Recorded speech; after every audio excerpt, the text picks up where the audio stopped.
एक साथ मिल करके हमारे शरीर पर डंक मारें, उससे भी लाखों करोड़ों गुना ज्यादा मौत के समय में दर्द होता है। जब मृत्यु आती है तो किस तरह से प्राण निकलते हैं, हमारे प्राणों के निकलने की क्या प्रक्रिया होती है, जरा उसे संक्षिप्त में समझ लीजिए।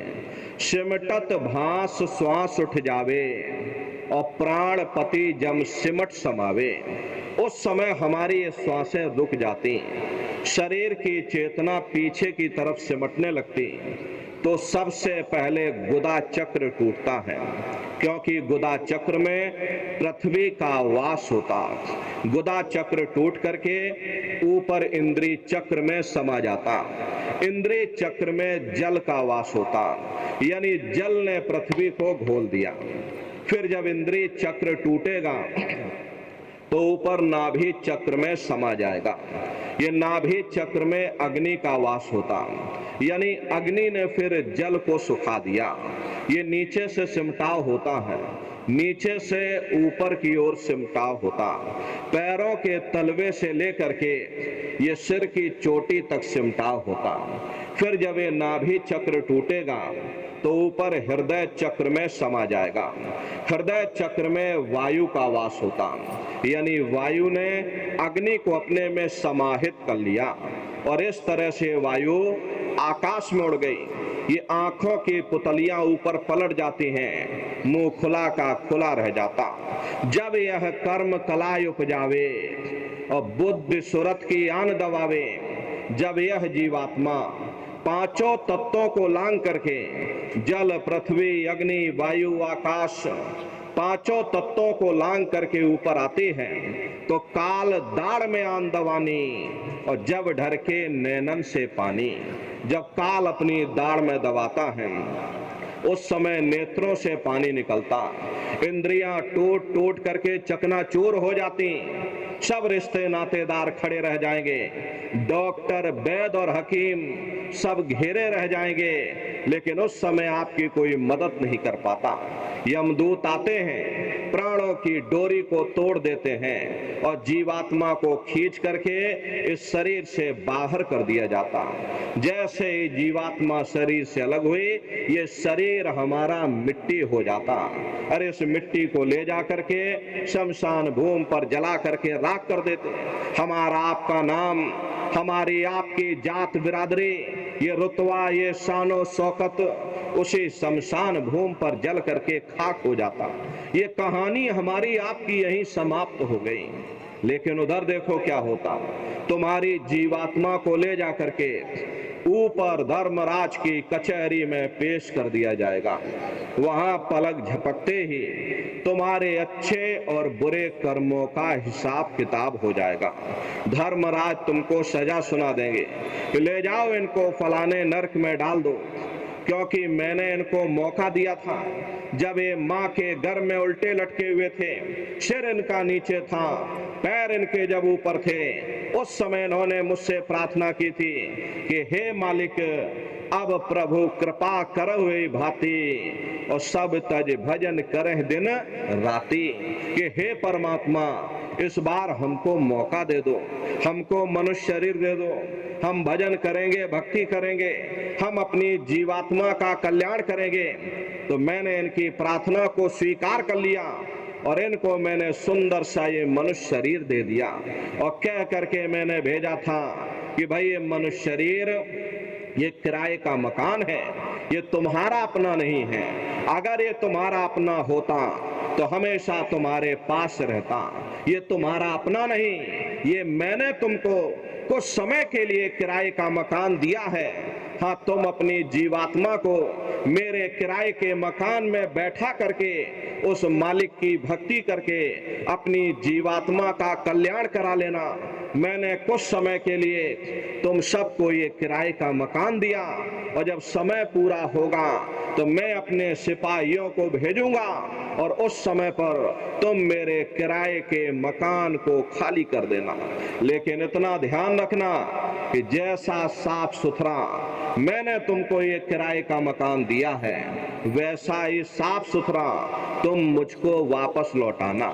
लेकिन इस किराए के मकान में बैठ करके इन्होंने बुरे खोटे पाप कर्म कर डाले।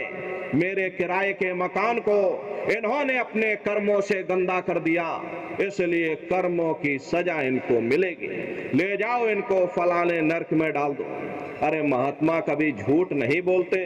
महात्माओं ने जब साधना किया, साधना करके जब ऊपर गए और ऊपर जा करके जब उन्होंने नरकों का हाल देखा, तो हमारी आपकी जानकारी के लिए उन्होंने धर्म ग्रंथों में लिख दिया, लोह के खम्भ तपत के माही, और जहां जीव को ले चिपटाई वहां लोहे के खंबे अग्नि से धधक धधक कर लाल हो रहे।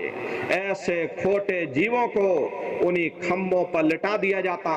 जीव हाय हाय करके तड़फता है, तड़फ तड़फ जीव जुलम बुखारी, और तपत खम्भ दुखी उपजे भारी। असहनीय वेदना होती, असहनीय दुख दर्द होता, जीव वहां रोता और चिल्लाता रहता। लाखों लाख जोजन मील तक तुम्हारे रोने चीखने चिल्लाने की आवाज वहां गूंजती है, लेकिन प्रेमी भाई बहनों, वहां कोई तुम्हारी पुकार सुनने वाला नहीं, कोई तुम्हारी दर्द भरी आवाज को सुनने वाला नहीं। ये दुर्दशा क्यों हो गई?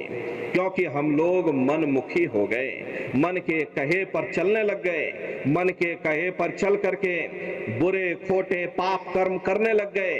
कर्मों का ये जखीरा अंबार के अंबार हमने अपने सिर पर लाद लिए, आज उन्हीं कर्मों का हम आप भोग पा रहे।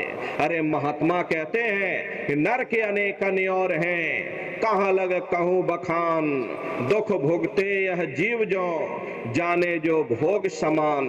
कहते भाई एक नरक नहीं, ऐसे वहां पर अनेकों अनेक नरक बने हुए।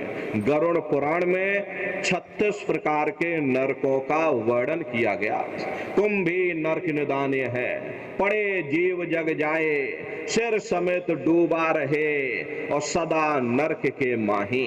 कुंभी नरक कल्प लो वासा, और मुख में नरक नाक में श्वासा। कल्प लो वासा यानी 1000 चौकड़ी युग का एक कल्प होता है, और कल्प लो वासा यानी युगों युगों तक ये जीव नरकों की यातनाओं को भोगता रहता। और नरकों की यातनाएं भोगने के बाद में इसी जीवात्मा को सीधे आपको मनुष्य शरीर नहीं मिलेगा, बल्कि 4 खान 84 लाख योनियों में फिर डाल दिया जाएगा। जैसे बच्चा होता है, अब बच्चा पहले कक्षा 1 पास करेगा और फिर कक्षा 2 में जाएगा।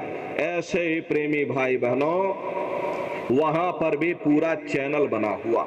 नरकों की यातनाओं को भोगने के बाद में इन्हीं जीवों को 4 खान 84 लाख योनियों में डाल दिया जाता। ये 4 खान 84 लाख योनियां ये कोई मामूली योनियां नहीं होती।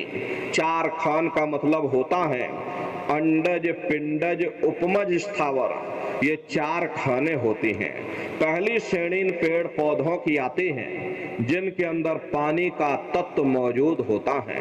कभी ये भी मनुष्य हुआ करते थे, लेकिन आज अपने कर्मों का भोग पा रहे एक जगह पर पेड़ बन के खड़े हुए हैं। दूसरी श्रेणी कीड़े मकोड़ों की आती है जिनके अंदर पृथ्वी और अग्नि का तत्व मौजूद होता।